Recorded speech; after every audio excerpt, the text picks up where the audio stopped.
Good evening. आज हम लोग करेंगे एक्सरसाइज का क्वेश्चन नंबर 2, जिसमें क्वेश्चन में कहा गया है find the acceleration of the particle. ये भी लगभग एक फर्स्ट वाले की तरह ही है।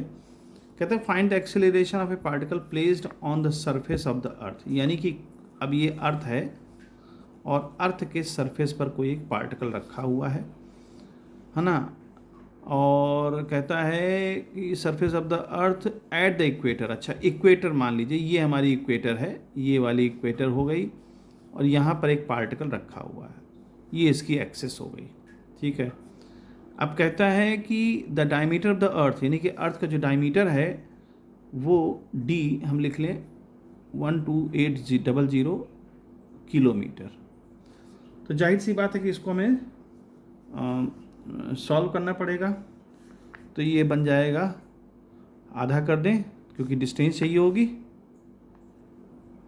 6400 किलोमीटर।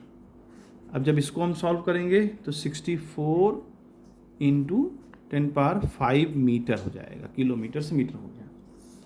देन उसके बाद कहता है टाइम जो दे रखा है, कहता है it takes 24 hours for the earth to complete 1 revolution about its axis. यानी कि उसको 24 घंटे लगते हैं एक चक्कर लगाने में। तो टाइम हमारा 24 आवर्स दे रखा है, उसको हम मल्टीप्लाई करेंगे 3600 से। तो ये जो है हमारा चलिए 24 इंटू 36 ऐसे लिखा रहने दें सेकेंड्स में। देन उसके बाद वो पूछ रहा है कि क्या एक्सेलरेशन होगा। पहले ही पूछा है फाइंड द एक्सेलरेशन। तो सिंपल सी वही जो अभी हम लोगों ने फॉर्मूला लगाया था क्वेश्चन नंबर 1 में, सेम वैसे ही करना है, v²/r। अब v हमको कैसे निकलेगा?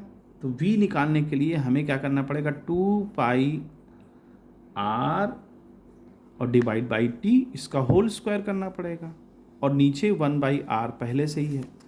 तो अगर हम इसको सॉल्व करें, थोड़ा सा ऊपर कर लेते हैं, अगर हम इसको सॉल्व करें तो 2 का स्क्वायर हो जाएगा 4, 3.14 दो बार लिखा जाएगा और एक r इससे कैंसिल हो जाएगा तो सिर्फ r बचेगा। तो वो हम ऊपर लिख दें 64 इंटू 10⁵ और डिवाइड बाई टाइम रहेगा ही रहेगा, टाइम का स्क्वायर। अच्छा ये हाँ ठीक है, लेकिन इसका अच्छा हाँ एक पावर कट गई, ठीक है, ये r ऐसे ही रहेगा। टाइम जो है, टाइम को भी हम दो बार लिखेंगे, 24 इंटू 24 3600 इंटू 3600। ठीक है, और बस अब कुछ बचा नहीं है, इसको सॉल्व करना ही बचा है। तो जब इसको हम सॉल्व करेंगे तो ये लगभग आ जाएगा हमारा 3381 सॉल्व कर लेंगे जब 20 इंटू 10⁻⁵।